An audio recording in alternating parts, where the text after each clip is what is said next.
Hello everyone, my name is Renu Kumare. I am from Varanasi. I have completed my graduation from Banaras Hindu University and post graduation from University of Allahabad, and my experience of teaching is more than 3 years. We are going to study about mole concept. So under mole concept in today's class we will discuss about what is mole and related formula and questions based on moles. Okay, तो what is mole? तो बेटा मोल को समझने से पहले हम dozen समझते हैं. ओके, तो 1 डजन मीन्स 12 आइटम्स. मीन्स आप शॉप पे जाते हो बनाना बाई करने के लिए, आप बोलते हो शॉपकीपर से आई वांट 1 डजन बनाना. वो कितने बनाना काउंट करके देता है? 12. ओके, देखो सिंपल से मतलब देखिए, मेरे हाथ में आपसे पूछा जाए कि बेटा मेरे हाथ में कितने पेन्स हैं, तो आप क्या करोगे? काउंट करोगे. चलो काउंट करते हैं. 1 2 3 4 5 6 7 8 9 10 11 12. आप बताओ कितने पेन्स हैं? First answer 12. Second, other student ने क्या बोला? 1 डजन पेन्स. मीन्स सिंपल से 1 डजन मीन्स 12 आइटम. तो इस पेन को आप क्या कर सकते हो? मेरे हाथ में कितने पेन है? 1 डजन पेन्स है या फिर 12 पेन्स हैं. दोनों आंसर करेक्ट है. तो सिमिलरली जैसे डजन वर्ड है वो क्या करता है? रिप्रेजेंट करता है किसी भी आइटम्स का. आइटम्स क्या हो सकते हैं बेटा? पेन हो सकता है, बनाना हो सकता है, एप्पल्स हो सकता है, व्हीट ग्रेन्स हो सकता है, एनी आइटम्स. ओके, इवन ये मार्कर भी हो सकता है. मतलब उस नंबर 12 रहेगा नंबर. ओके, तो उसको आप क्या बोलोगे? 1 डजन. तो केमिस्ट्री में हम एक यूनिट यूज करते हैं मोल, और मोल भी क्या करता है? नंबर को मेजर करता है. अगर नंबर 1 मोल क्या होगा बेटा? 6.023 इंटू 10⁻23. ठीक है, अगर नंबर क्या है? 6.023 इंटू 10⁻23 नंबर्स है, तो वो नंबर किसके बराबर होगा? 1 मोल के बराबर होगा. तो यहाँ पे इंटिटीज मीन्स आप किसको काउंट कर रहे हो? ये सपोज आप इस मार्कर को काउंट कर रहे हो. अगर इस मार्कर का नंबर मीन्स ये 1 है, तो ऐसे ही और बहुत सारे मार्कर्स हैं और उसका नंबर एग्जैक्टली कितना है? इतना है. तो आप क्या बोलोगे? 1 आई हैव 1 मोल ऑफ मार्कर. ठीक है, अगर आपका जो अभी आपने ये पेन देखा 12 है, इस 12 के प्लेस पे आपके पास कितना हो? 6.023 इंटू 23 पेन्स हो आपके पास. तो आप क्या बोलोगे? I have 1 mole of pens. Clear है? तो ये तो रहा आपका जनरल ओवरव्यू कि मोल क्या होता है. क्योंकि अक्सर आप स्टार्ट करते हो केमिस्ट्री और नया नया आ जाता है मोल, तो वहाँ पे क्या हो जाता है? बहुत कन्फ्यूजन हो जाता है कि ये मोल क्या होता है.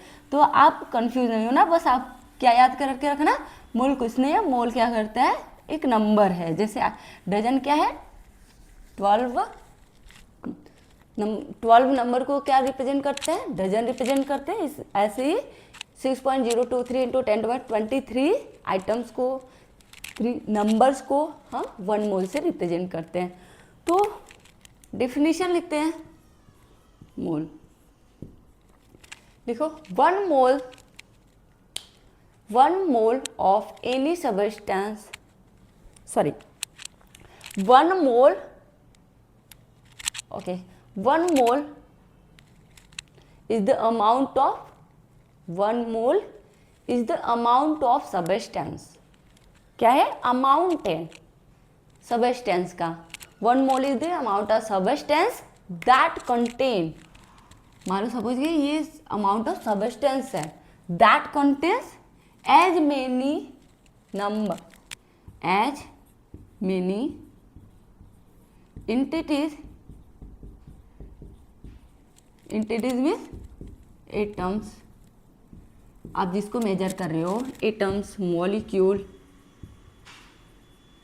और other particles, other part means atoms, ions, electron, proton, ठीक है। As number of atoms in exactly 12 gram of carbon 12 isotopes, okay. तो अमाउंट ऑफ सब्सटेंस जिसमें नंबर को काउंट करेंगे, अगर वो नंबर किसके इक्वल हो, 12 ग्राम कार्बन में जितना नंबर प्रेजेंट है उस नंबर के इक्वल हो, तो वो सब्सटेंस का क्या होगा बेटा, 1 मोल होगा।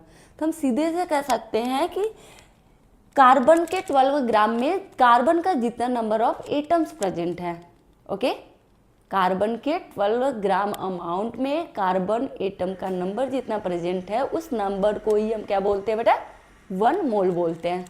क्लियर है? तो देखते हैं नंबर्स कितना बेटा, उसकी वैल्यू आपको पहले ही बता रखा है, बट देखते हैं आया कैसे वो नंबर्स, ठीक है।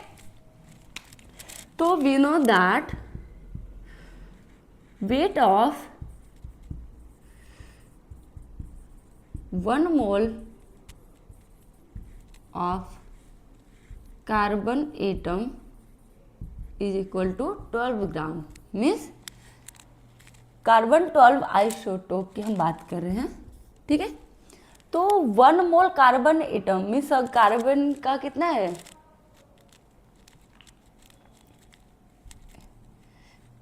ठीक है, आप लिखो नहीं लिखो इक्वल, क्योंकि कार्बन एटॉमिक फॉर्म में ही प्रेजेंट है।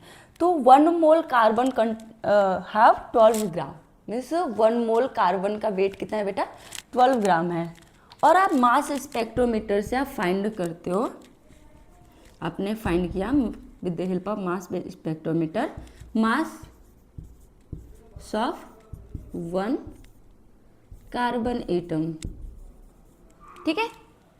आपने 1 मोल का आपको पता है 12 ग्राम है, 1 कार्बन एटम का आपने फाइंड कर लिया, कितना है 1.9926 इंटू 10⁻⁻23 ग्राम। ये कहाँ से आपका, मास स्पेक्ट्रोमीटर से। तो हम नंबर फाइंड करते हैं, नंबर ऑफ कार्बन एटम, 12 को डिवाइड कर दें 1.9926 इंटू 10⁻⁻23 से, ओके। तो ये इसको कैलकुलेट करेंगे बेटा, ये किसके इक्वल आएगा, 6.023 इंटू 10⁻23 के इक्वल आएगा, मीन्स इतने एटम्स प्रेजेंट हैं 1 मोल में, ओके। तो हम इसको सीधा से लिख सकते हैं, 1 mole carbon atom, 1 mole of carbon, mole of carbon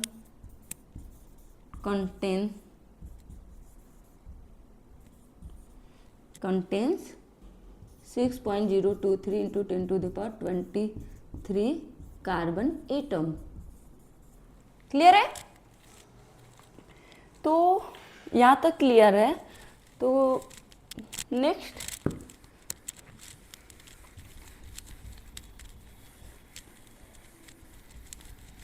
तो 1 मोल इज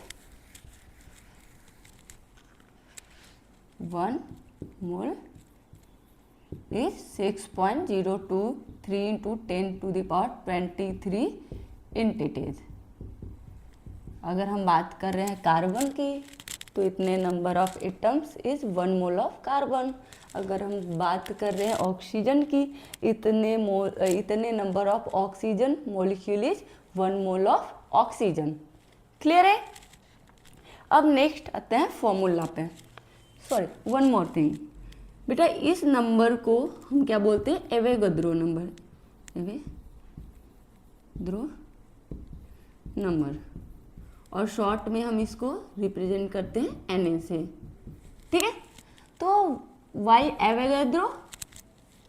बिकॉज इस नंबर को फाइंड किसने किया था? एवोगाद्रो साइंटिस्ट ने फाइंड किया था, इसलिए इसको हम क्या बोलते हैं? Avogadro number. अब फॉर्मूला देखते हैं जिसकी हेल्प से हम मोल को फाइंड कर सकते हैं। फर्स्ट फॉर्मूला, मोल को बेटा हम n से रिप्रेजेंट करते हैं, number of mole, small n, ठीक है। Weight of substance in gram divided by molar mass, molar mass. तो मोलर मास हम नेक्स्ट क्लास में पढ़ेंगे, तो अभी आप कंफ्यूज मत होना, या फिर इन शॉर्ट हम यहाँ पे इतना कर सकते हैं। मोलर मास क्या होता है कि जिसका आप मास फाइंड कर रहे हो, जैसे मतलब आपके इस मार्कर का वेट क्या है? 1 ग्राम है, ठीक है। तो ऐसे ऐसे मार्कर का नंबर कितना हो, इतना मार्कर का वेट को कलेक्टिवली क्या बोलेंगे बेटा? Molar mass, okay. तो किसी भी आइटम का, स्पीसीज का, एंटिटीज का अगर उसका नंबर क्या हो, एवोगाद्रो नंबर के बराबर हो, उतने पूरे सारे का वेट एक साथ हम क्या बोलेंगे? मोलर मास, ठीक है। Next formula, number divide by Na। n क्या है बेटा? n is number of substance, okay. Next, number of moles is equal to V volume divided by 22.4। ये क्या है? Volume of substance in litre at STP और NTP। तो यहाँ से बेटा एक इम्पॉर्टेंट इंफॉर्मेशन कि ये जो ऊपर के दो फॉर्मूले हैं, ठीक है, weight divided by molar mass and n divided by n means number divided by Avogadro number, ये तो ऑल कंडीशन में वैलिड होंगे। बट ये जो थर्ड फॉर्मूला है ये कब वैलिड होगा? जब आपका वॉल्यूम STP या NTP पे दिया हो, तो उस वॉल्यूम को 22.4 से डिवाइड करोगे तो वो किसके इक्वल हो जाएगा बेटा? नंबर ऑफ मोल्स, ठीक है। अगर सबस्टेंस का वॉल्यूम STP या फिर NTP पे है तो उसको 22.4 से डिवाइड करोगे तो वो किसके इक्वल होएगा? नंबर ऑफ मोल्स के इक्वल आएगा। क्लियर है? तो इस क्वेश्चन आप सॉल्व करो। First question,